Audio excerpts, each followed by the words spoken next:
डर मत तुलसी, तेरे विश्वास में ही प्रभु राम का साथ है।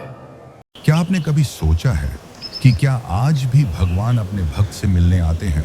क्या आज भी ऐसा संभव है कि कोई मनुष्य अपने तप, अपने प्रेम और अपने पूर्ण समर्पण से ईश्वर को इतना विवश कर दे कि वे स्वयं चलकर अपने भक्त से मिलने आ जाएं? यदि आपका उत्तर नहीं है, तो यह कथा आपका उत्तर बदल देगी। यह कथा है गोस्वामी तुलसीदास की और उस क्षण की जब स्वयं प्रभु श्री राम अपने भक्त से मिलने आए। भोर का समय था। आकाश में केसरिया लालिमा ऐसे फैल रही थी मानो सूर्य स्वयं गंगा के चरणों में शीश नवाने उतर रहा हो। काशी की गलियां जाग तो रही थीं, पर अभी संसार का भार उन पर नहीं चढ़ा था।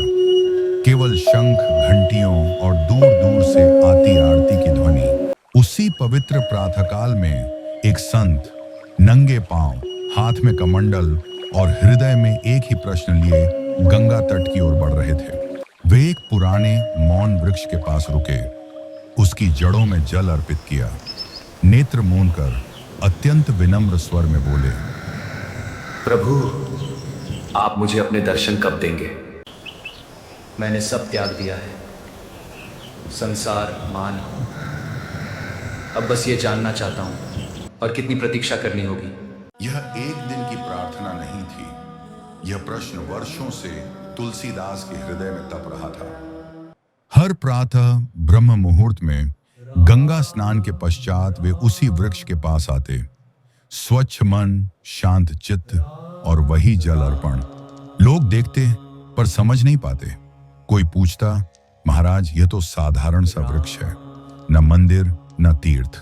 तब तुलसीदास मंद मुस्कान के साथ कहते, जहां राम का नाम लिया जाए वही स्थान तीर्थ बन जाता है।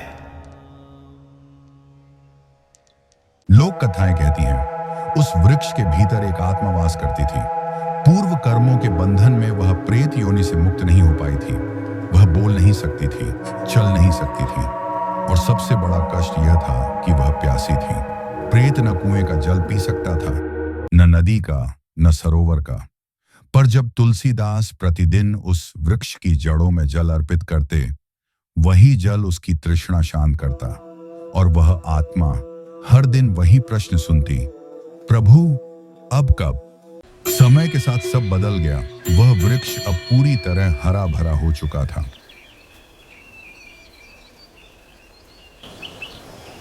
लोगों ने कहा, यह तो प्रभु की कृपा है। पर तुलसीदास मौन रहे, धीरे से बोले, वृक्ष को जीवन मिल गया, पर मेरे हृदय की प्रतीक्षा अब भी अधूरी है। एक प्रातः जब सूर्य की पहली किरण पत्तियों से छनकर भूमि पर उतरी, तभी एक स्वर गूंजा, न डरावना न कठोर, बल्कि कृतज्ञ। हे तुलसी, तुम कौन हो? मैं वही हूं जिसे तुम प्रतिदिन जल अर्पित करते हो। मैं इस वृक्ष में वास करने वाला प्रेत हूं। तुलसीदास बोले, यदि तुम मेरी सहायता कर सको तो मुझे प्रभु श्री राम के दर्शन चाहिए। आत्मा क्षण भर मौन रही, फिर बोली, यह मेरे वश में नहीं। तुलसीदास के मुख पर न निराशा आई न क्रोध, केवल विनय। पर एक है जो तुम्हारी प्रतीक्षा को सार्थक कर सकते हैं।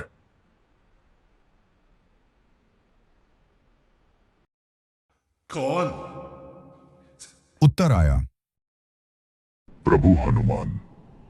जब तुम राम कथा कहते हो, एक कुष्ठ रोगी सबसे पहले आता है और सबसे अंत में जाता है, वही हनुमान है। इतना कहकर वह आत्मा कृतज्ञ होकर मौन हो गई। अगले दिन तुलसीदास ने रामकथा तो वहीं कही, पर उनकी दृष्टि बदल चुकी थी, और सचमुच एक वृद्ध कुष्ठ रोगी प्रतिदिन सबसे पहले आता और सबसे अंत में जाता। श्री गुरु चरण सरोज रज निज मन गुरु सुधारी, भरन रघुबर बिमल जसु जो दायक फल चारि, बुद्धिहीन तनु जानिके सो लगता है बल बुद्धि विद्या गोस्वामी तुलसीदास ने मुझे पहचान लिया है।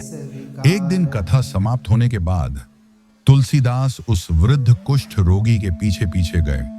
गोस्वामी तुलसीदास ने वृद्ध व्यक्ति को रोकने का प्रयास किया, पर वृद्ध व्यक्ति कहाँ रुकने वाले थे। तब तुलसीदास ने कहा, प्रभु, आपको श्री राम की सौगंध कृपा कर रुक जाइए, मैं जानता हूं आप कौन हैं। तब कुष्ठ रोगी बोला, मैं तो एक वृद्ध व्यक्ति हूँ। हे प्रभु, मैं जानता हूं आप ही महाबलशाली हनुमान हैं। तब हनुमान जी ने साक्षात दर्शन दिए और बोले, मैं तुम्हारी निष्ठा और समर्पण से अत्यंत प्रसन्न हूं।